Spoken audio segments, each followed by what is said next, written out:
Hey, what's up everyone? It is I, the man of mans, the myth of myths, and the mustache of mustaches, Tim here, and I want to welcome you to part 11 of What If Deku Could Use Haki. Are you as pumped up as I am about this episode? Because if you're not, well you better be, because you are in for a ride! Class 1A had a few days to rest after the events of the sports festival, and some needed it more than others. Those days passed fairly quickly, however, and the students would be gathered in the classroom once more. They all talked about various things, like how people recognized them from the festival, until the class door flung open. They all turned their heads towards the door, only to find Midoriya standing in the entryway. The green-haired boy had multiple bruises, and was wearing bandages over the head and parts of his face. The entire class looked at him in silence, until they all burst out laughing. "Yeah, go ahead. Keep laughing at my misery," the green-haired boy said, before he slowly walked into the classroom. The class just kept on laughing, as Bakugo replied, "Oh, I will. You deserve it, you bastard." Midoriya was slightly annoyed upon hearing this, as he slammed his hand onto Bakugo's desk, while saying, "What was that, Kachan? Want me to beat you up again?" Bakugo just grinned at Midoriya as he said, "Beat me up? You got beat up by a grumpy old man with a stick." Before he and the rest of the class laughed again once more. Midoriya just looked tired now, as he responded, "That grumpy old man beat up All Might by essentially doing nothing." The entire classroom went silent upon hearing this. Not even Bakugo commented on it. They all just stood wide-eyed, until Kaminari voiced everyone's thoughts. "You're joking, right?" he asked, almost sounding a little worried.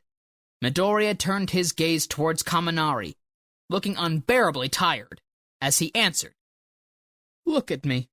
Does it look like I'm joking?" The class was now silent in respect. At first, it was a funny joke. The idea of Midoriya getting beat up by an 80-year-old man. But the fact that this old man beat up All Might, when not even breaking a sweat, changed things. They instead began to respect Midoriya, because he survived a beating where the old man was actively trying. "Good morning, class," a tired voice said as it entered the classroom. The students realized it was Aizawa, and quickly returned to their seats. The tired teacher carefully observed the classroom until his gaze landed upon Midoriya. "Midoriya, are you okay? You look like a hammered nail," Aizawa said. Midoriya only looked a little annoyed upon hearing this, so he responded, "Great observation, Teach, but that's not important, so please continue what you were going to say." Aizawa decided to drop it, so he continued.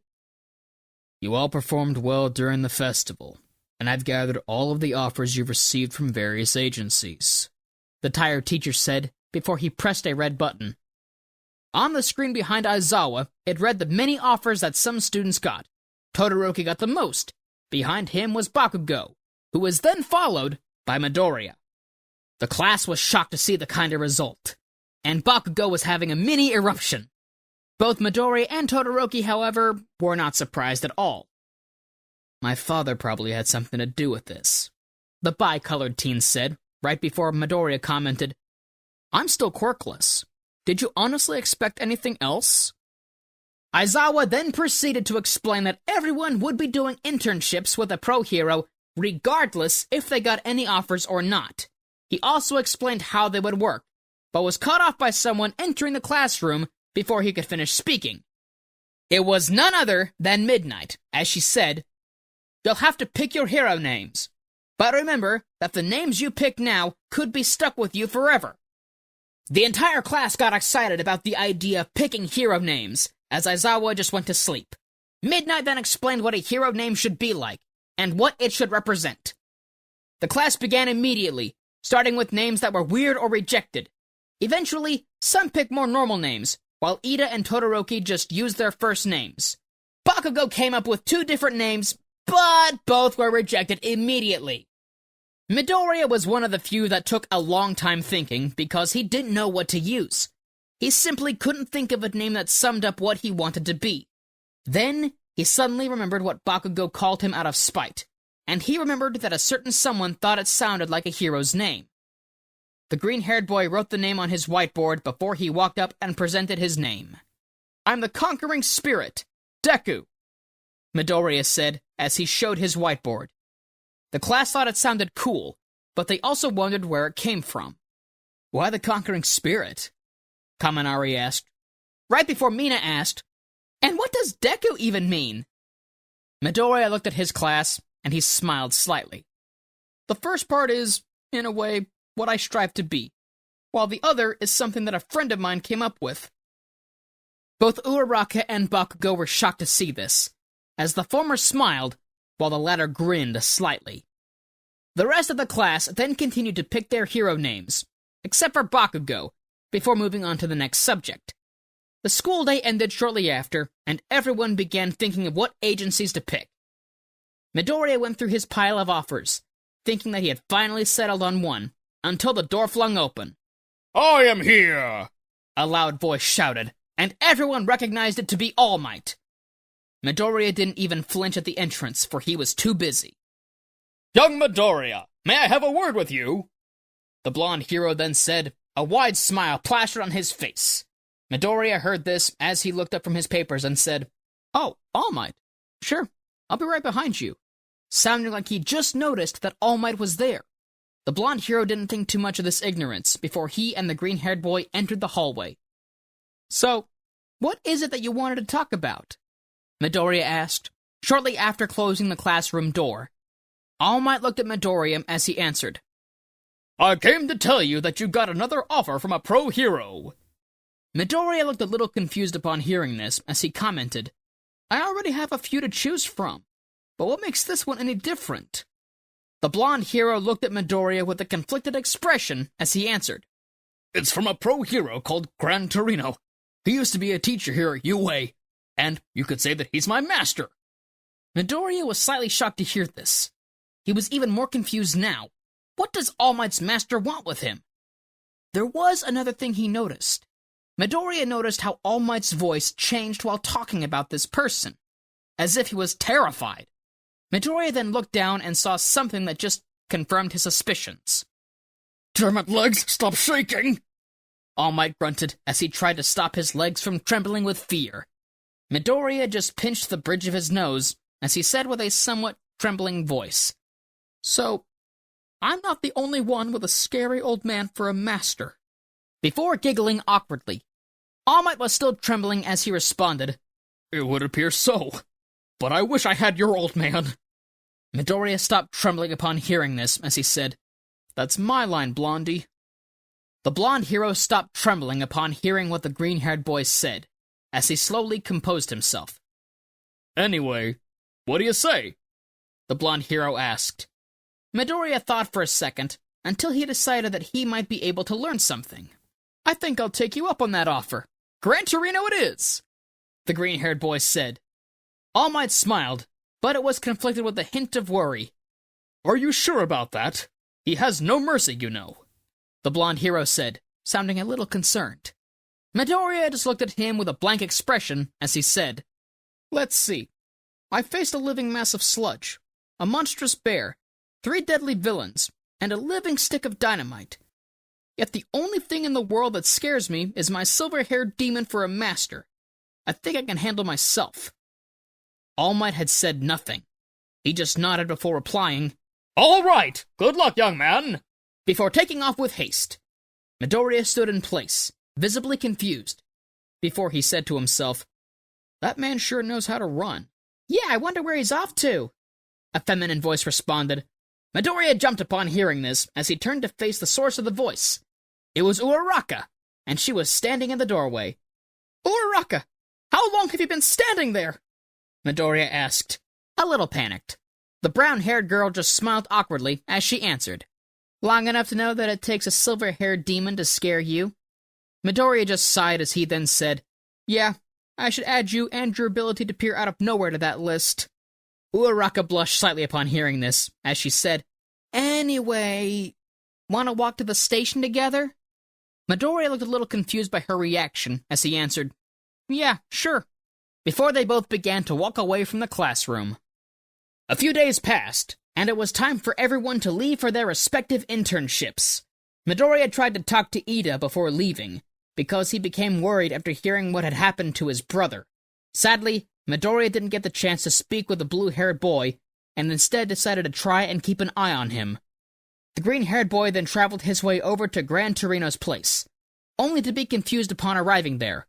What he saw was a half-run-down building, almost like it was abandoned. Midoriya shoved off his confusion as he tried to enter the building.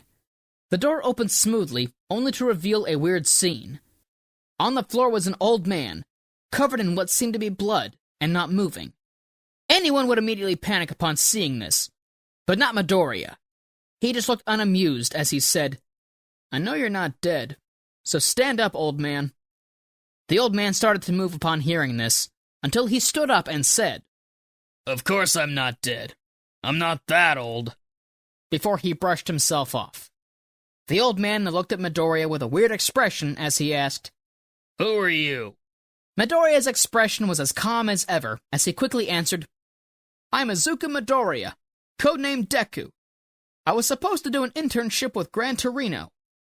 The old man smiled, satisfied with the answer, as he said, "Then you've come to the right place. I am Gran Torino." Midoriya was a little surprised, although he shouldn't have been.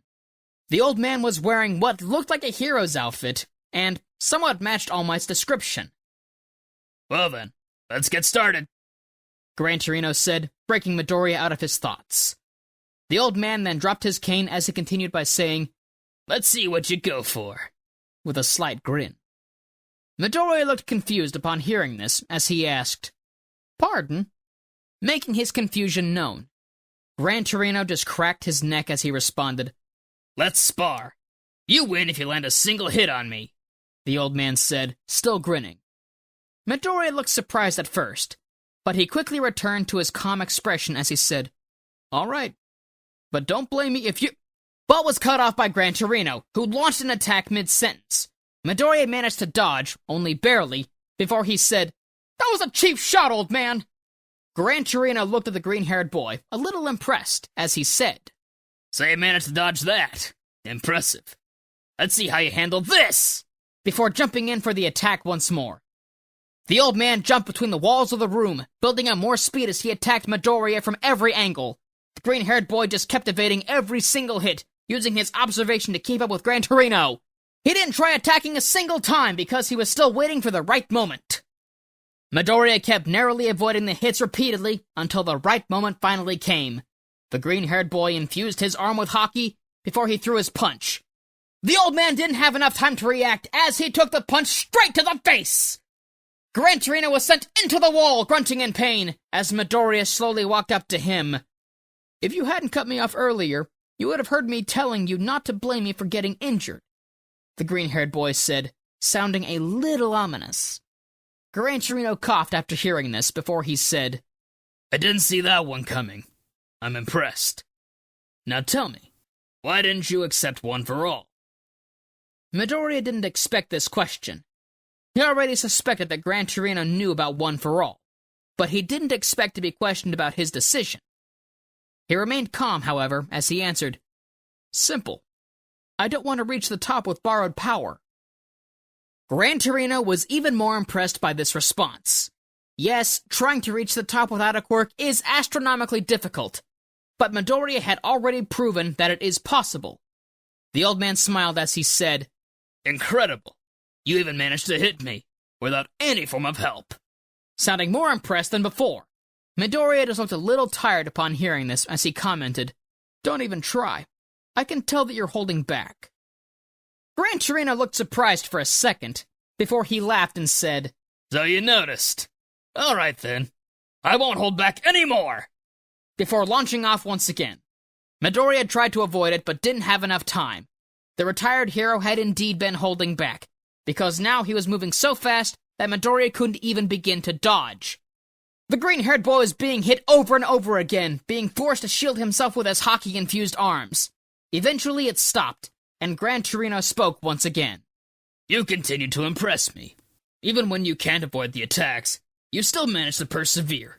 So how long will it take until you drop to the ground?" The old man said, as he was carefully inspecting Midoriya. The green-haired boy panted and breathed heavily until he spoke against the retired hero. "No, old man. That's not what you should be asking," he said, stopping to wheeze a little. Gran Torino was shocked to hear a response.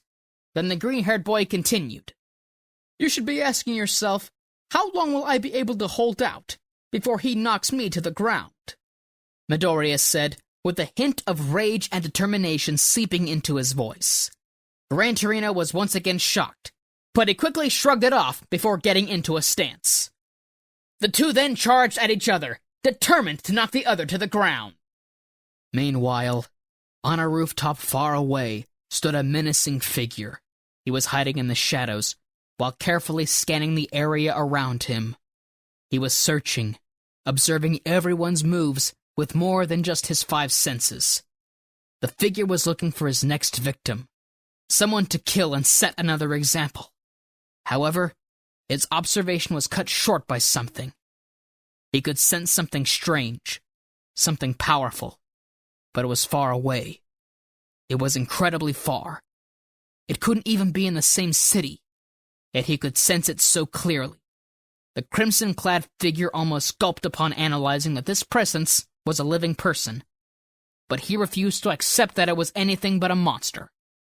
The figure then began to tremble, both out of fear and bloodlust, as he muttered his cold and intense words to that monstrous presence in the distance. "You. What the hell are you?" And that's our video for the day, so thank you all for watching and indulging yourselves thus far in our story. Now, there's a few things I need to go over before the video ends. First, we have a second channel called Anime Deep Dive. Anime Deep Dive goes over the hard facts and lore of a wide variety of anime. It's sure to expand your weeb knowledge of all kinds, guaranteed. On top of that, we have a third channel called We the Celestials Naruto What Ifs. It's what we do on this channel, but in the vast world and lore of Naruto. Go check it out if you're in the mood for some jutsu action. Secondly, on behalf of We the Celestials, I want to thank everyone involved in the production of this awesome content. Their details will be in the description below. Finally, if you're interested in what we do here at We the Celestials, then I want to extend an invitation to join the team. We only have one caveat: you must be 16 years or older to join our crew. You can sign up for whichever category fulfills your interest by joining the recruitment Discord using the link in the description below. Our Discord is an all-around fantastic place to be, whether you be a fan or just looking to join our band of misfits. And so that's it from us for today's video, so thank you all for watching! And please, have a great day! And remember, please be kind. You don't always know what someone is going through, so please be kind to others. And if you are going through something, please know that you're not alone. Anyway, this has been Tim. Mustache out.